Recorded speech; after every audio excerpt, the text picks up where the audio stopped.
Most companies use multiple tools to monitor their different servers, networks, and databases. And many of these traditional tools don't reflect the true end-user experience.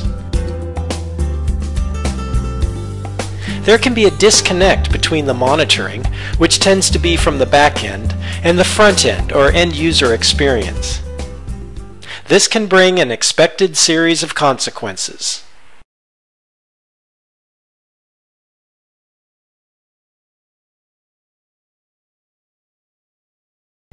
With AppsWatch, you get protocol-independent monitoring that works in any IT environment and truly reflects the end-user experience. Let's take a look.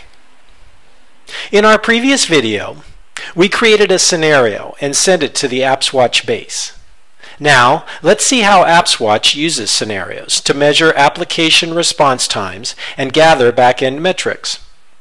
First, we'll create an application monitor to repeatedly play our scenario on a scenario station. The group determines the frequency and profile or schedule of the monitor. The alias simply identifies the monitor, and the scenario station is the location where the monitor will run. Next, we'll choose the scenario to be played. Events allow us to set thresholds to trigger reactions and alerts. Events ensure that we remain on top of application performance issues. For our example, we'll add an event that triggers a warning if our application is down for 5 minutes.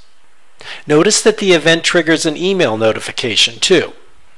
Once our application monitor has been added, it will play on our scenario station in accordance with its schedule and monitoring profile. This one will play every 5 minutes. Application monitors can run on multiple scenario stations, all managed from a single AppsWatch base. It should be noted that in standard mode, AppsWatch requires a video buffer to render the application. This is achieved most easily with an active RDP connection. In dedicated mode, no video connection is required. Here we see the playback of our scenario via the RDP session.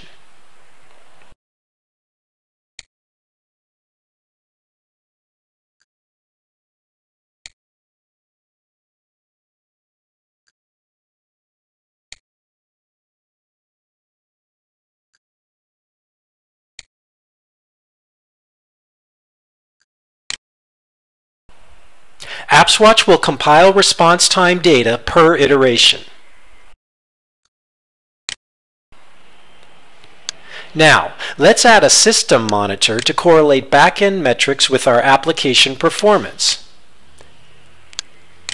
System monitors allow us to track any number of back-end metrics. Here we'll add a system monitor tracking total CPU usage on our scenario station. Simply fetch the available metrics, select and drop them as desired.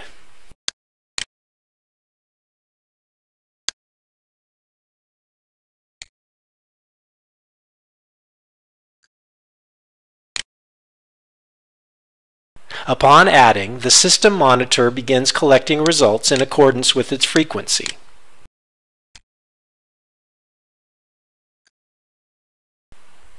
Now let's add our 2 monitors to a service.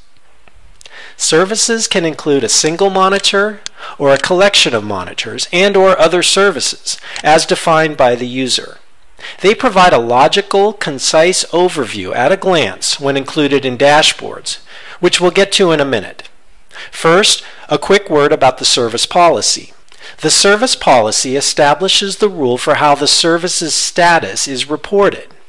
Highest means that our service will reflect the highest or most urgent status of any of its children. Lowest means the service will reflect the lowest or least urgent status of any of its children. So we have flexibility in how the service is configured and how we want it to track and reflect the status of its elements. Before we submit this service, we'll add an event. Just like with monitors, services can have events with customized reactions triggered by their performance. This one alerts us every time there's a status change in our service. Dashboards are where it all comes together in AppsWatch. They provide an overview of services at a glance. This gives us the ultimate control to tailor our monitoring environment in a way that makes the most sense. To create a dashboard, we select Add New Dashboard from the menu. We'll call our dashboard Airline Servers. AppsWatch allows us to use any background image for a dashboard. We'll add a world map. Now, we simply drag and drop our service onto our dashboard and submit.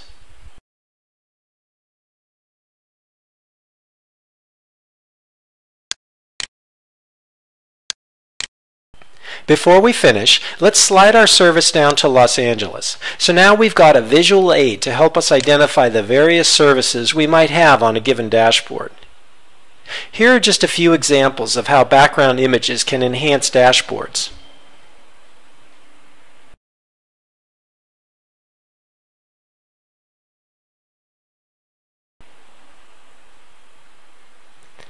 Now that our monitors run for a while, let's see how we can view results.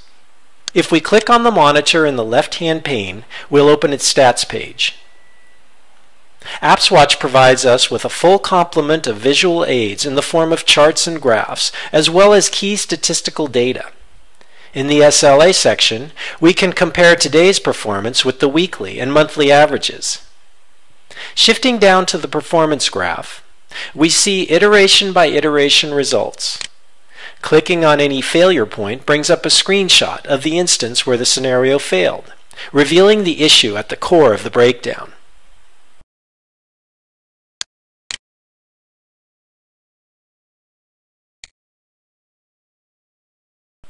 For detailed results and analysis, AppsWatch provides a rich selection of reports.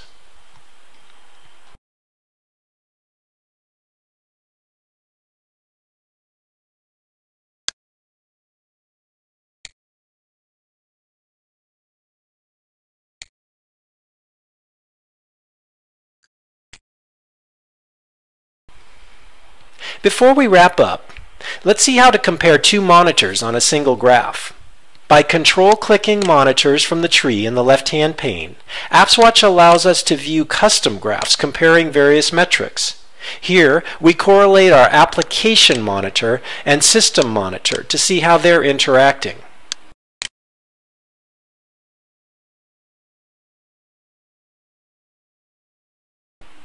Use the graph selection parameters to specify a period of time to graph. By the way, our service status change alert has popped up a few times during the making of this video. Here are the last couple of instances.